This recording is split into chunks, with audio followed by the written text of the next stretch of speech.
சபையின் அனைவருக்கும் இயேசு கிறிஸ்துவின் அன்பான வாழ்த்துக்கள். இன்று முதலாக இந்த சபைக்கு வந்திருப்பவர்களை இயேசு கிறிஸ்துவின் இனிய நாமத்திலே வெண்டி ஆங்கிலிக்கன் தமிழ் திருச்சபையின் சார்பாக உங்களை அன்புடன் வரவேற்கின்றோம். சபை முடிந்த பிறகு உங்களுக்காகவும் விருந்து ஆயத்தம் பண்ணப்பட்டிருக்கின்றது. தயவுசெய்து கலந்து கொண்டு நீங்கள் மகிழ்ச்சியுடன் செல்லுமாறு அன்புடன் கேட்டுக்கொள்கின்றோம்.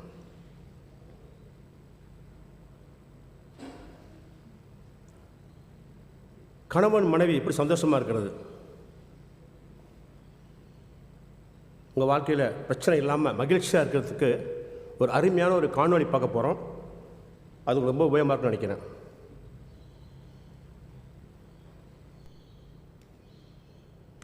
ப்ளே பண்ணுங்க ப்ளீஸ்.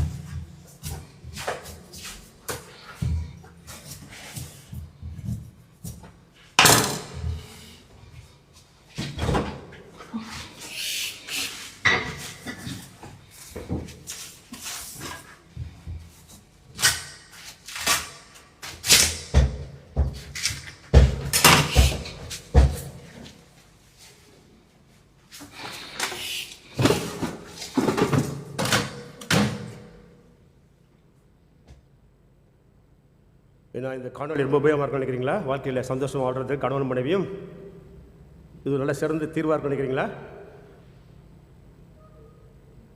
நிச்சயமாக சிறந்த தீர்வாக இருக்க முடியாது இல்லைங்களா? அன்பு என்று சொல்லும் பொழுது அதை பற்றி ஒரு அவநம்பிக்கை கொண்ட உலகத்தில் தான் வாழ்ந்து கொண்டிருக்கின்றோம். உண்மையை சொல்ல வேண்டும் என்றால் ஒரு நிபந்தனையுடன் கூடிய ஒரு கண்டிஷன் பேஸ்ட் அன்பை தான் நாம் எங்கும் பார்க்கின்றோம். நீ என்னை மகிழ்ச்சியாக வைத்திருக்கும் வரை, நீ என் திட்டங்களுக்கு கீழ்ப்படியும் வரை, உன்னால் எனக்கு எந்த நஷ்டமும் இழப்பு வராத வரை நான் உன்னை நேசிப்பேன் என்று சொல்கின்ற அன்பை தான் நாம் பார்க்கின்றோம். ஒரு திரைப்படம் வருவதற்கு முன்பாக அதை பற்றி ஒரு ட்ரெய்லர் டீசர் வருவதை நாம் அடிக்கடி பார்க்க முடியும். ஒரு ட்ரெய்லரோட வேலை என்ன? ஒரு ட்ரெய்லரே முழு திரைப்படம் ஆகிவிட முடியாது. வர இருக்கின்ற பிரம்மாண்டமான திரைப்படத்தை பற்றிய ஒரு சிறிய முன்னோட்டம் தான் இந்த ட்ரெய்லர். போன வாரம் நாம் பரிசுத்த ஆவியால் நிறைந்த வாழ்க்கையை பற்றி பார்த்தோம்.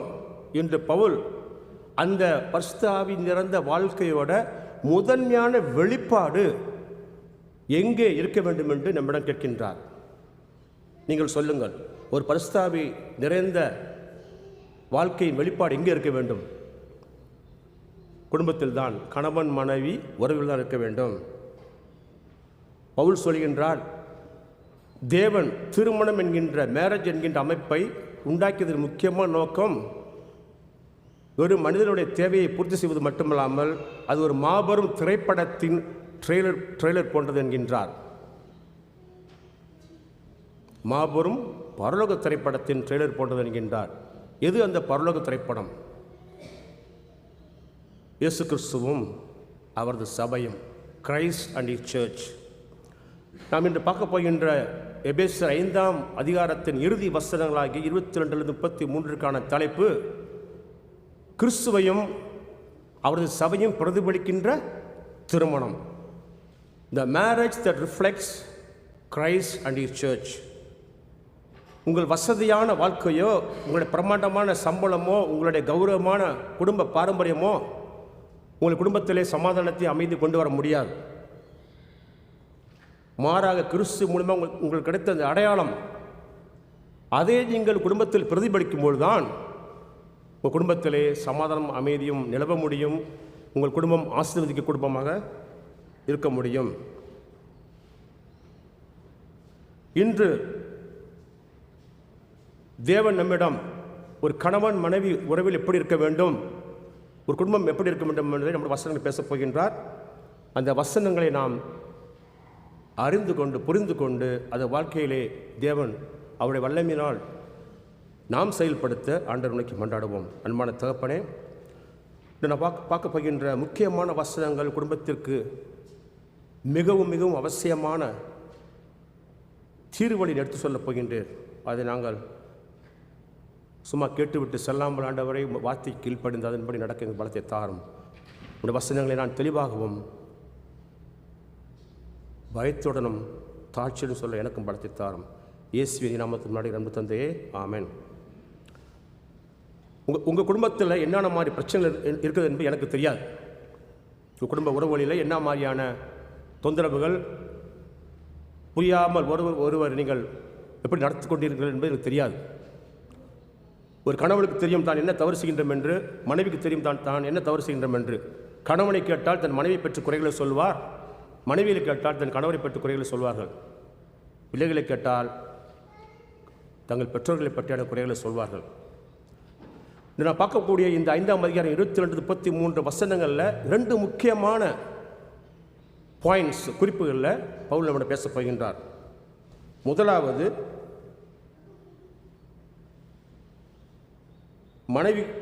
மனைவிகளுக்குரிய அழைப்பு, மனைவிகளுடைய கௌரவமான கீழ்ப்படுதல் பற்றி பேசக்கூடிய அந்த ஒரு பாயிண்ட்டு. 2வது, கணவன்மார்களுக்குரிய அழைப்பு, கணவனுடைய தியாகம் பற்றி பேசக்கூடியது. முதலாவது, மனைவிகளுக்குரிய அழைப்பு. 5ஆம் அதிகாரம் 22வது வசனம், மனைவிகளே கர்த்தருக்கு கீழ்ப்படுகிறது போல உங்கள் சொந்த புருஷருக்கு கீழ்ப்படியுங்கள். இந்த வசனத்தை மட்டும் நம்ம தனியாக வாசிக்கும் பொழுது தவறாக புரிந்து கொள்ள முடியும். பவுல் இங்கே இந்த மனைவிகள் கணவன்மார்களோடு தாழ்ந்தவர்கள் என்று சொல்ல வரவில்லை. இந்த வசனத்திலே என்ன சொல்லப்படுகிறது என்று அறிந்து கொள்ள வேண்டும் என்றால் இன் கான்டெக்ஸ்ட் அதை படிக்க வேண்டும். அது எந்த சூழலில் எழுதப்பட்டிருக்கிறது படிக்க வேண்டும்.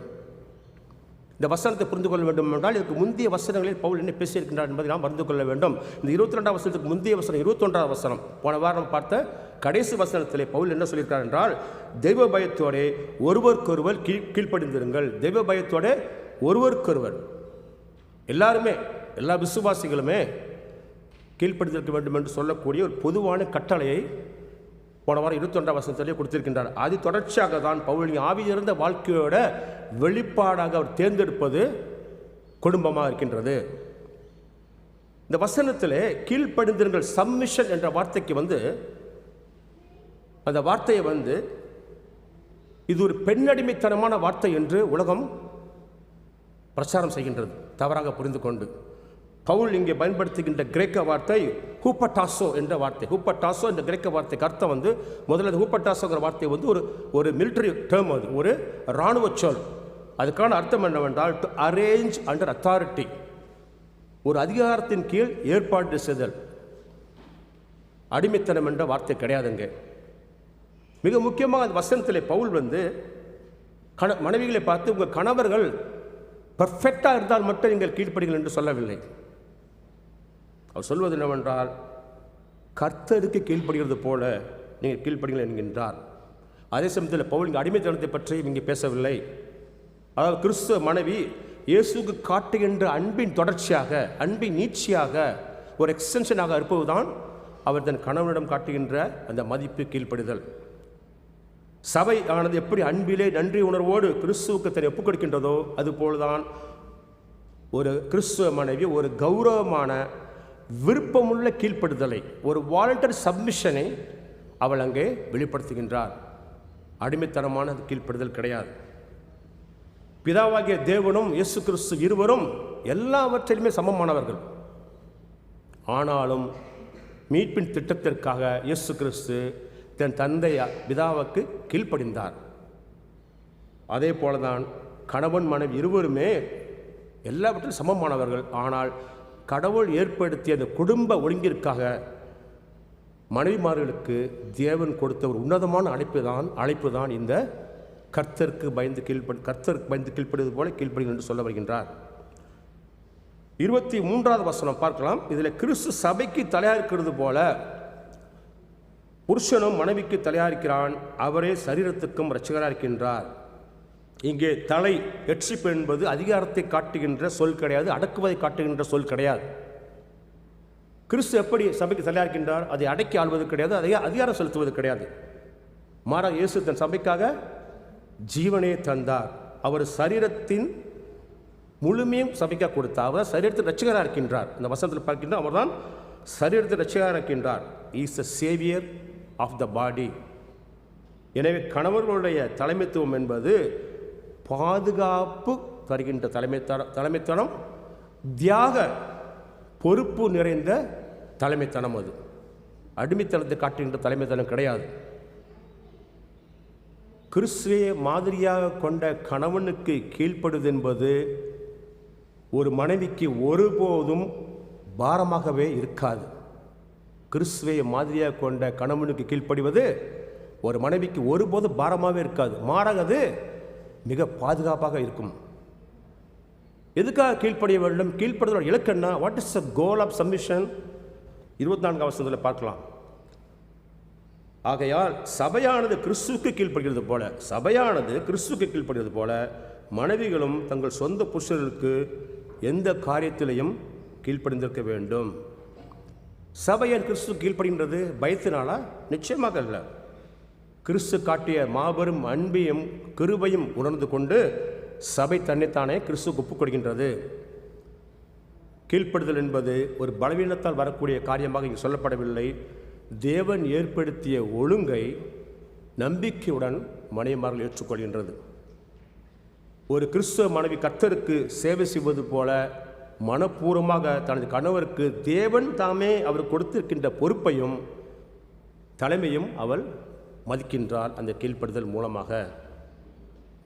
ஆனால் இதில் ஒன்றை நாம் மிக மிக முக்கியமாக கவனிக்க வேண்டும். மறுபடியும் சொல்கின்றேன், ஒன்றை நாம் இங்கே மிக மிக முக்கியமாக கவனிக்க வேண்டும்.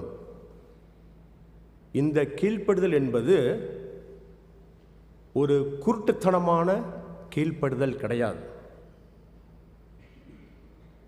அதாவது பாவம் செய்கின்ற கணவனையோ, அதிகாரம் செய்கின்ற கணவனையோ, அநியாயம் செய்கின்ற கணவனையோ, கொடுமை செய்கின்ற கணவனையோ சகித்து கொள்ளும்படி தேவன் வேதத்தில் எந்த இடத்திலும் எந்த மனைவி அவர் அழைக்கவே கிடையாது.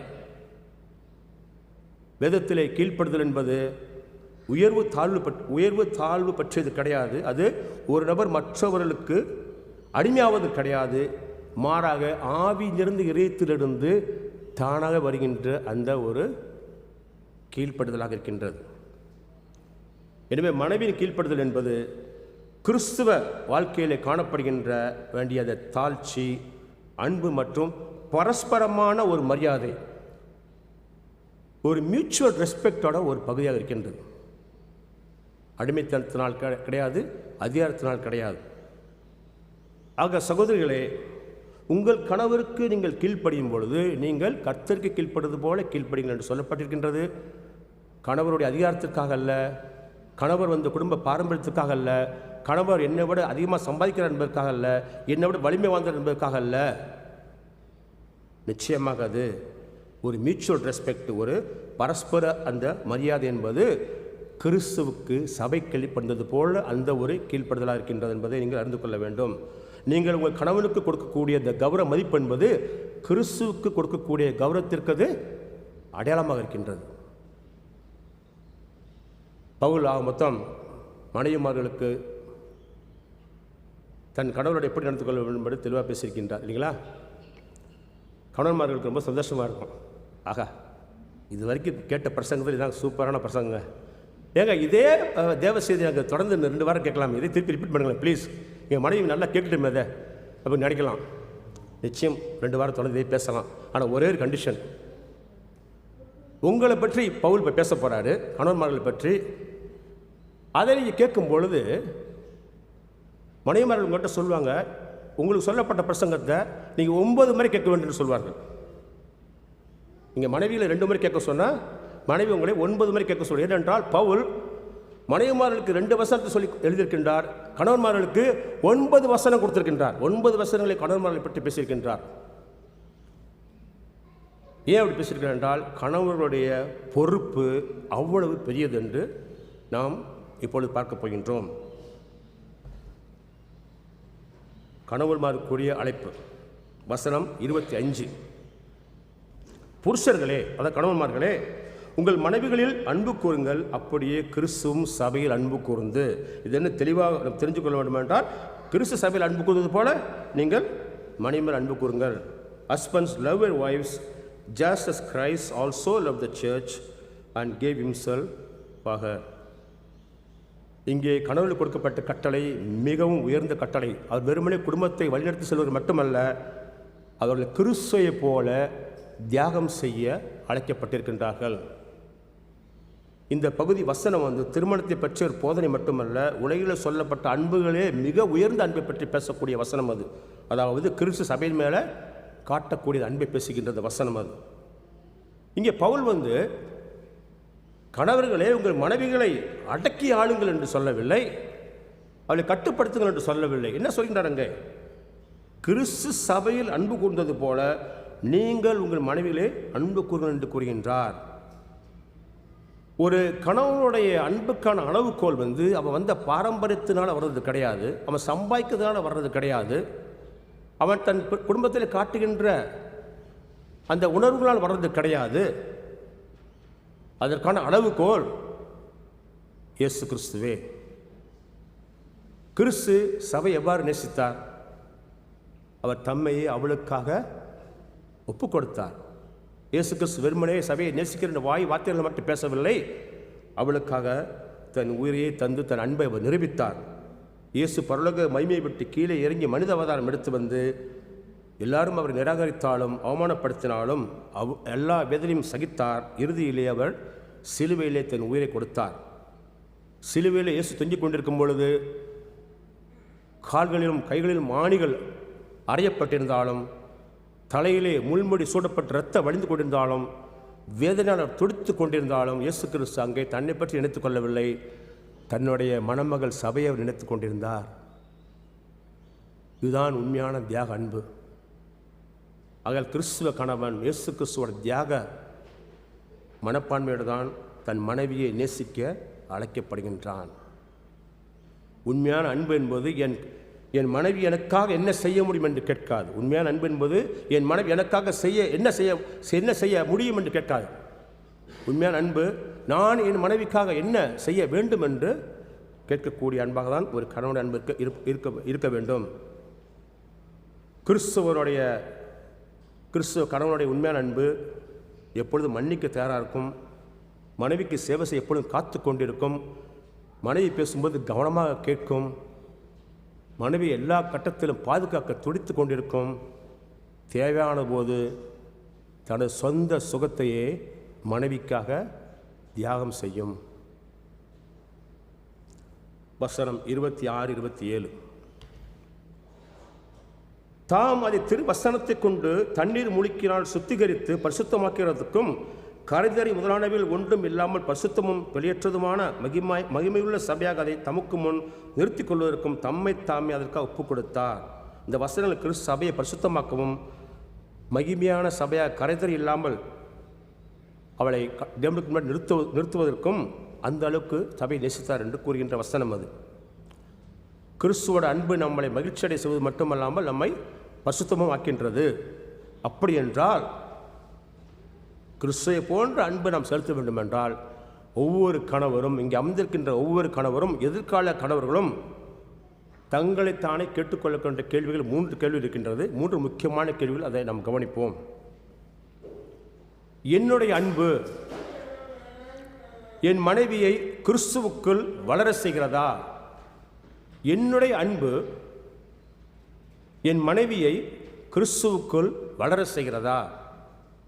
2வது கேள்வி, முக்கியமான கேள்வி, நான் என் குடும்பத்தை ஆவிக்குரிய வழியில் வழிநடத்துகின்றனா? நான் என் குடும்பம் சொல்லும் பொழுது மனைவி பிள்ளைகளை சேர்த்து, நான் என் குடும்பத்தை ஆவிக்குரிய வழியில் வழிநடத்துகின்றனா? 3வது கேள்வி, என் வார்த்தைகளும் செயல்களும் என் மனைவியின் விசுவாசத்தை பலப்படுத்துகிறதா அல்லது பலகீனப்படுத்துகின்றதா? என்னுடைய வார்த்தைகளும் என்னுடைய செயல்களும் என் மனைவியின் விசுவாசத்தை பலப்படுத்துகின்றதா? இன்று பல குடும்பங்கள் பணத்தட்டுப்பாடுனால உடைவதே கிடையாது. மாறாக அந்த குடும்பங்கள் கிறிஸ்துவோட அன்பு இல்லாததால் தான் அவைகள் உடைந்து போகின்றன. கடுமையான வார்த்தைகள், கோபமுள்ள பேச்சுக்கள், ஆங்காரமான பேச்சுக்கள், சீரளமான வாழ்க்கைகள், பெருமைகள், மன்னியாமல் இருத்தல், எப்போ பார்த்தாலும் சண்டை போடுகின்ற எண்ணங்கள், கோபத்தை உடனே காட்டுதல், இவைகள்தான் குடும்பங்களை மெதுவாக சிதைத்து கொண்டிருக்கின்றன. ஒவ்வொரு குடும்பமும் சேர்ந்து போவதற்கு காரணம் இந்த மாதிரியான பாவங்கள் தான். அந்த குடும்பத்திலே இயேசு கிறிஸ்து இல்லாததான் காரணமாக இருக்கின்றது. குடும்பத்திலே கணவனே எல்லாவற்றுக்கும் தலைமையாக இருந்து ஆட்சி செய்யும் பொழுது, தான் எல்லாவற்றுக்கும் பெரிய நான் சொல்ல கேட்க வேண்டும் என்கின்ற அதிகாரத்தில் ஆட்சி செய்யும் பொழுது அந்த குடும்பத்தில் நிச்சயமாக சமாதானம் வரவே முடியாது. குடும்பத்தில் இயேசு கிறிஸ்து ஆட்சி செய்யாமல் குடும்பத்தில் சமாதானம் வர முடியாது. கிறிஸ்துவின் அன்பு ஒரு வீட்டை நிரப்பும் பொழுது அந்த வீட்டில் சமாதானமும் சந்தோஷமும் குடிக்கொள்கின்றது. அங்கேதான் தேவன் ஆசீர்வாதம் நிரம்பி வருகின்றது. வசனம் 28, அப்படியே புருஷர்களும் தங்கள் மனைவிகளே தங்கள் சொந்த சரீரங்களாக பாவித்து அவர்களில் அன்பு கூற வேண்டும். தன் மனைவியில் அன்பு கூறுகிறவன் தன்னில் தான் அன்பு கூறுகின்றான். மனைவி அன்பு கூறுகிறவன் தன்னில் தான் அன்பு கூறுகின்றான். கணவன் மனைவி இருவருமே தனித்த நபர்கள் கிடையாது, அவர்கள் ஒரே சரீரமாகிறார்கள். கணவன் தன் மனைவியை கவனித்துக் கொள்ளும் பொழுது தன்னை கவனித்துக் கொள்கின்றான். மனைவி அன்பு செய்யும் பொழுது தன்னை அன்பு செய்கின்றான். அவன் மனைவியை புண்படுத்தும் பொழுது அவன் தன்னையே புண்படுத்திக் கொள்கின்றான். அன்பான கணவர்களே, உங்கள் மனைவிக்கு ஒரு பரிபூர்ணமான ஒரு பெர்ஃபெக்ட் மேன் தேவை கிடையாது. உங்கள் மனைவிக்கு இயேசு கிறிஸ்து போல தாழ்ச்சியான அன்பு செய்யக்கூடிய, உண்மையான அன்பு செய்யக்கூடிய, மன்னிக்கக்கூடிய ஒரு மனிதன் தான் தேவை. கணவனோ மனைவியோ மற்றவர்களை தியாக அன்புடன் நேசிப்பதற்கு முன்பாக நீங்கள் முதலில் இயேசுவின் தியாக அன்பை நீங்கள் அனுபவித்திருக்க வேண்டும். கணவனுக்கு மனைவிக்கு முன்பாக கல்வாரி சிலுவை சொல்வது என்ன? நீ மிகவும் ஆழமாக நேசிக்கப்படுகின்றாய். நீங்கள் மனைவியை பார்த்து சொல்லுவீர்களா, மனைவியை உன்னை மிகவும் ஆழமாக நேசிக்கின்றேன் என்று? மனைவிமார்கள் கணவரை பார்த்து சொல்லுவீர்களா, நான் உன்னை மிகவும் ஆழமாக நேசிக்கின்றேன் என்று? சிலுவையை பாருங்கள். வசனம் 29, தன் சொந்த மாம்சத்தை பகைத்தவன் ஒருவனும் இல்லையே, கர்த்தர் சபையை போஷித்து காப்பாற்றுகிறது போல ஒவ்வொருவனும் தன் மாம்சத்தை போஷித்து காப்பாற்றுகின்றான். இங்கே பவுல் கிறிஸ்துவுக்கும் அவர் சபைக்கு இடையில் உள்ள அழகான ஒரு நித்தியமான உறவை இங்கே எடுத்து காட்டியிருக்கின்றார். தன் சொந்த மாமிசத்தை, அதாவது தன் சொந்த உடலை பகைத்தவன் ஒருவனுமே இல்லையே, அதை போஷித்து காப்பாற்றுகிறான் என்கின்றார். சாதாரணமாக எந்த மனுஷனுமே தன்னுடைய உடலை அவன் வெறுப்பது கிடையாது. பசித்தால் உடனே அவன் உண்கின்றான், நோய்வாய்ப்பட்டால் சிகிச்சை பெறுகின்றான், ஆபத்து வந்தால் தன்னை காப்பாற்றிக் கொள்கின்றான். பவுல் இப்படி தான் ஒவ்வொரு வருடத்தை தன்னை காப்பாற்றிக் கொள்வது போல இயேசு கிறிஸ்து தன் சபையாவது காப்பாற்றுகிறார் என்று சொல்கின்றார். இயேசு நம்மை வெறுமனே அவர் சகித்து கொள்ளவில்லை, அவர் நம்மை வளர்த்து போஷித்து பாதுகாக்கின்றார். சில நேரம் அவருக்கு எதிராக நாம் நடந்து கொள்கின்றோம். ஜெப வாழ்க்கையில் பலவீனப்பட்டு போகின்றோம். நமது விசுவாசம் குளிர்ந்து போகின்றது, பாவத்திலே விழுந்து விடுகின்றோம். ஆனாலும் இயேசு கிறிஸ்து நம்மை கைவிட்டு விடுவது கிடையாது. அவர் நம்மை பொறுமையோடு அன்போடு திருத்துகின்றார். தொடர்ந்து நம்மை அவர் நேசிக்கின்றார். போஷிப்பது மற்றும் காப்பாற்றுவது என்ற வார்த்தைகள் மிக மிக முக்கியமானவை இந்த வசனங்களிலே.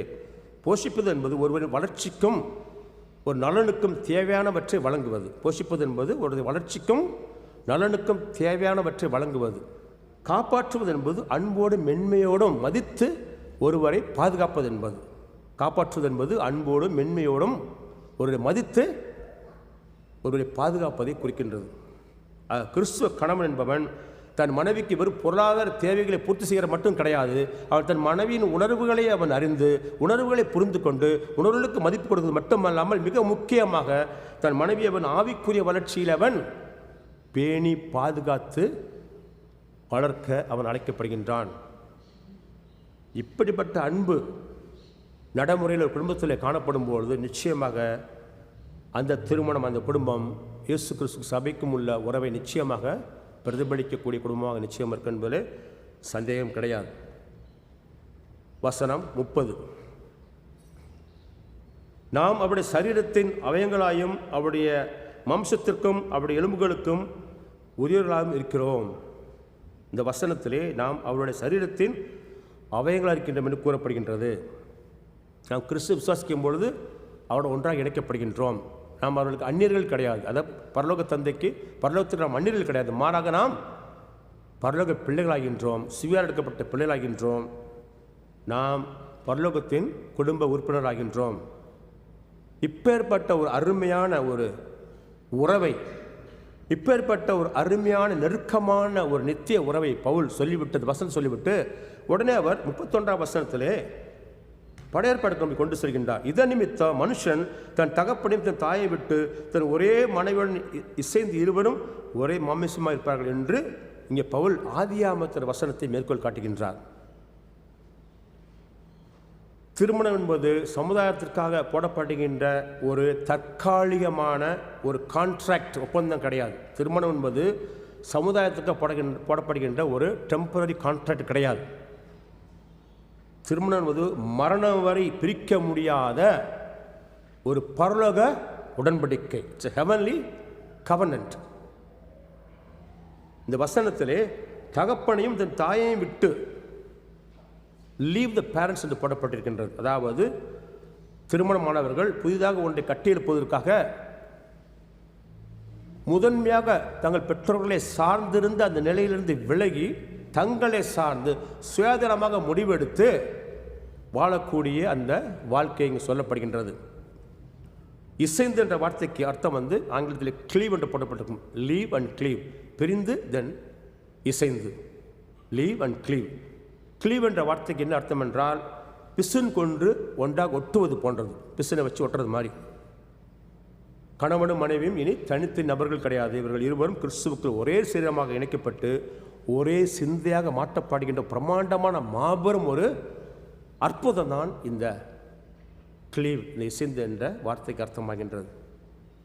திருமணத்திலே கணவனும் மனைவி பெற்றோரை விட்டு பிரிந்து புதிதாக வாழ்க்கையை ஆரம்பிக்கின்றார்கள். அவருடைய சந்தோஷமானது அவர்களுக்குள்ளே பகிர்ந்து கொள்ளக்கூடிய சந்தோஷமாக இருக்கின்றது. அவருடைய துக்கமானது அவர்களுக்குள்ளே பகிர்ந்து கொள்ளக்கூடிய துக்கமாக இருக்கின்றது.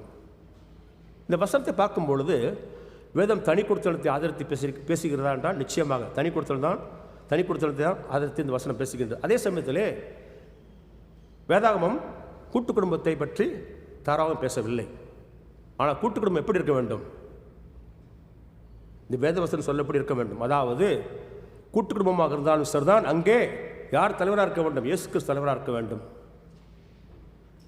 வேதத்தில் சொல்லப்பட்டபடியான வசனங்களின் படியான வாழ்க்கையை இந்த இரு குடும்பம், 2 குடும்பம், 3 குடும்பம் சேர்ந்து வந்தால் அவளை பின்பற்ற வேண்டும். மிக முக்கியமாக அந்த வீட்டில் இருக்க மருமகளுக்கு தலைவன் மாமனார் கிடையாது, தலைவி மாமியார் கிடையாது. அந்த வீட்டில் இருக்க மருமகள் யார் தலைவன்? அவளை திருமணம் செய்த கணவன் தான் தலைவன். அவரவர்கள் அவர்களுடைய எல்லைக்குட்பட்டு வாழும் பொழுது அந்த குடும்பத்திலே நிச்சயமாக இயேசு கிறிஸ்துவோடைய சபையை நேசிக்கின்ற குடும்பமாக அந்த குடும்பமும் நிச்சயமாக இருக்கின்ற சந்தேகம் கிடையாது. வசனம் 32,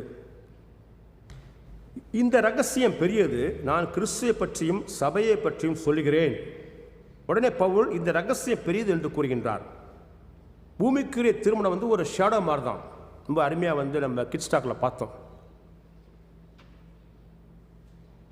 உண்மையான நித்திய திருமணம் என்பது கிறிஸ்துவுக்கும் அவர் மீட்டுக்கொண்ட ஜனங்களாகிய நம்ம சபைக்கும் இடையில் உள்ள ஒரு உறவு தான்.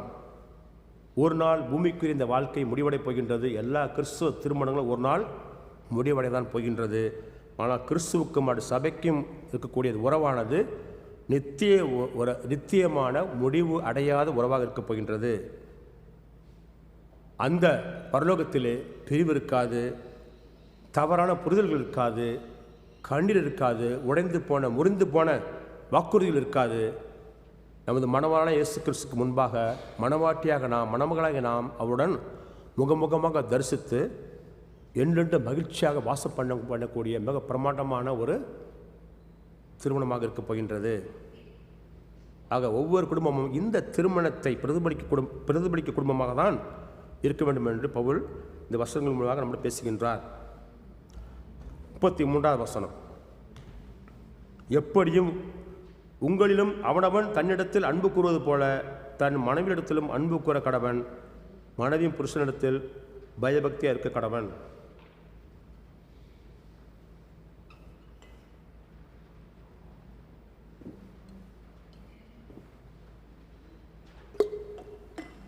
இந்த அதிகாரத்தோட முடிவு வசனத்தில் பவுல் திருமண வாழ்க்கையோட சாராம்சத்தை ஒரே வசனத்தில் சுருக்கமாக சொல்லி முடித்து வருகிறார். கணவன் தன்னையே நேசிப்பது போல, அன்பு கூறுவது போல தன் மனைவியும் அன்பு கூற வேண்டும், நேசிக்க வேண்டும்.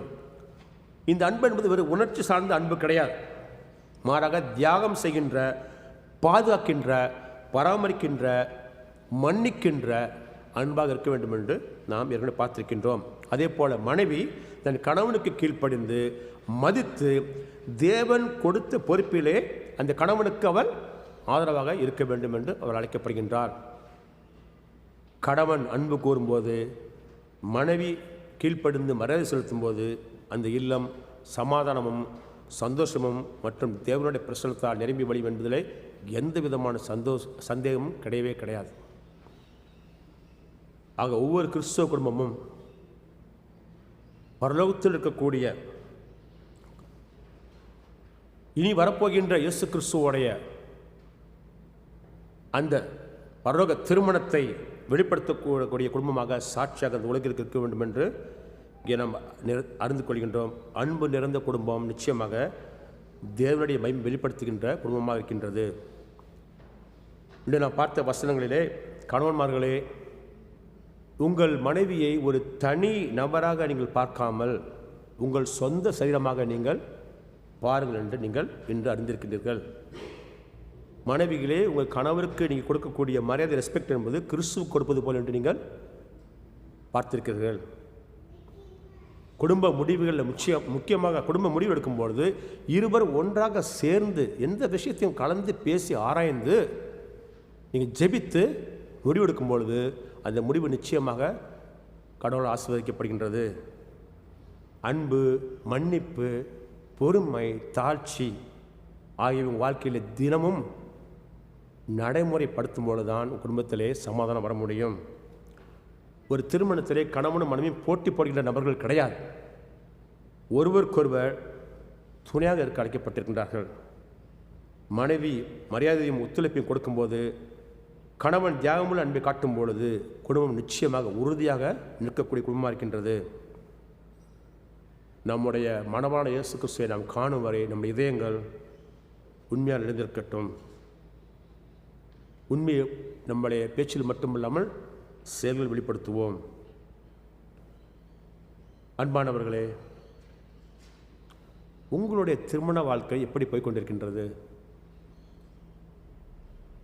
இன்று நீங்கள் கேட்ட வசனங்கள் படி தான் வாழ்ந்து கொண்டிருக்கின்றீர்களா? கணவனும் மனைவியும் அப்படி வாழ்ந்திராவிட்டால் இன்று முதல் நீங்கள் உங்கள் திருமண வாழ்க்கையை மாற்றி அமைத்து வாழ விரும்புகிறீர்களா? ஒன்று நிச்சயம், உங்களுடைய சொந்த முயற்சியாலோ சொந்த பலத்தினாலோ உங்கள் குடும்பத்தில் வெற்றியை கொண்டு வரவே முடியாது. உங்கள் குடும்பம் மகிழ்ச்சியுள்ள குடும்பமாக மாற வேண்டும் என்றால், உங்களது பிள்ளைகள் கடவுளுக்கும் உங்களுக்கு கீழ்ப்படிந்திருக்க வேண்டும் என்றால், முதலில் நீங்கள் இந்த கேள்விக்கு பதில் சொல்ல வேண்டும். நீங்கள் கிறிஸ்துவுக்கு சொந்தமானவர்களா? கிறிஸ்து ஏற்படுத்த சபையிலே நீங்கள் உறுப்பினர் என்று நீங்கள் நினைத்துக் கொண்டிருக்கின்றீர்களா? சபையின் ஒரு அங்கம் என்று நினைக்கிறீர்களா?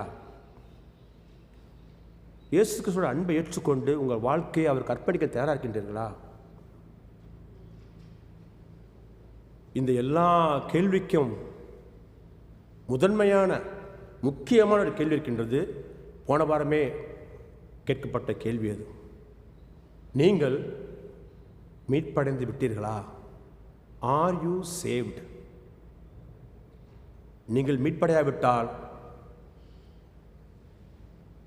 நீங்கள் வசனத்தில் சொன்னபடியான மனைவியாகவோ கணவனாகவோ நிச்சயமாக மாறவே முடியாது.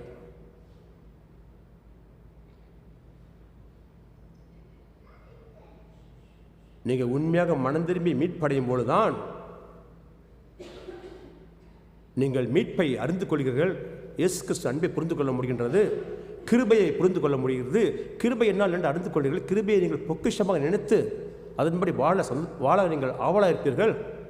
இயேசுவின் அன்பு கட்டுப்பட்டு வாழ ஆசையாக இருப்பீர்கள். இயேசுவோட அன்பானது உங்களை பாவம் செய்ய உங்களை தூண்டாது, தடை செய்யும். The love of Christ will compel you not to sin. மீட்படையாமல் இந்த காரியங்கள்லாம் நடக்கவே நடக்காது. மனமான இயேசு கிறிஸ்து இன்றும் நீங்கள் மனம் திரும்பி அவர் வருவதற்காக இரு கரங்களை நீட்டிக்கொண்டு காத்து கொண்டிருக்கின்றார். மீட்படைந்த குடும்பம் மகிழ்ச்சியான குடும்பமாக இருக்கின்றோம். எவ்வளோ குடும்பங்களை நான் பார்த்துருக்கிறேன். வாழ்க்கையில் எல்லா வசதியும் இருக்குது, வாய்ப்புகளும் இருக்கின்றது. ஆனால் குடும்பங்களுக்குள்ளாரே உள்ள சமாதானம் கிடையாது. சண்டைகள், சச்சரவுகள், பிள்ளைகள் பெற்றோர்கள் பேச்சு கேட்பது கிடையாது, மனைவி பேச்சு கணவன் கேட்பது கிடையாது, கணவன் பேச்சை மனைவி கேட்பது கிடையாது. சமாதானமே அங்கே இல்லை. சண்டை, ஈகோ. காரணம் வெரி சிம்பிள். இந்த குடும்பத்தில் இருக்க கணவனோ மனைவியோ குடும்பமோ மீட்படையவில்லை. தயவு செய்து வசனங்களை நீங்கள் கேட்கலாம், பிரசங்கத்தை கேட்கலாம், ஆனால் இறுதியிலே நீங்கள் அதற்கான அதை செயல்படுத்தாவிட்டால் ஒரு பிரயோஜனம் இல்லை. மீட்படைவதற்காக தயவு செய்து அதற்கான எல்லா விதமான முயற்சியை மேற்கொள்ளுங்கள்.